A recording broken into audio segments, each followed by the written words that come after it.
vais vous parler des bibliothécaires et des archivistes dans la fiction. Les bibliothécaires officient en surface et les archivistes en sous-sol. Blague à part. Il est étonnant de voir à quel point le personnage de bibliothécaire et d'archiviste est abondamment traité dans la fiction.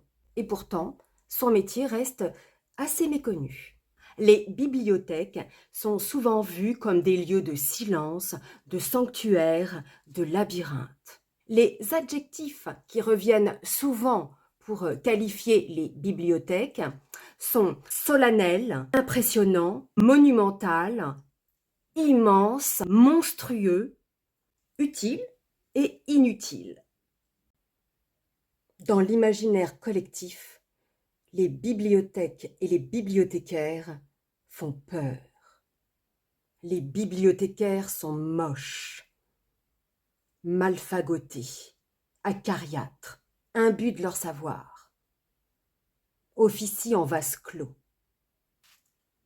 et n'aiment pas être dérangés par les lecteurs idiots et ignorants.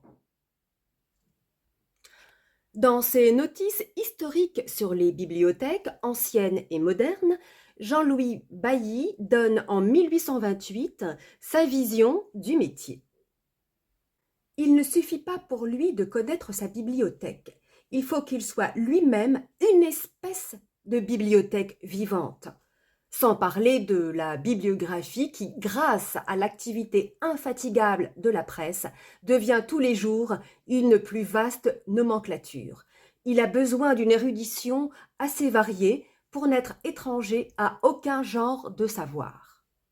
D'une érudition qui embrasse assez de détails pour qu'il soit en état d'indiquer à ceux qui viennent consulter sur les ouvrages qu'ils entreprennent les sources où ils peuvent puiser. Et qu'en est-il de l'image de l'archiviste? Eh bien, tout simplement, on ne le voit pas, puisqu'il est en sous-sol. La première partie sera donc consacrée aux Scary Librarians, aux bibliothécaires effrayantes dans la fiction. Et vous verrez, le premier épisode sera terrifiant.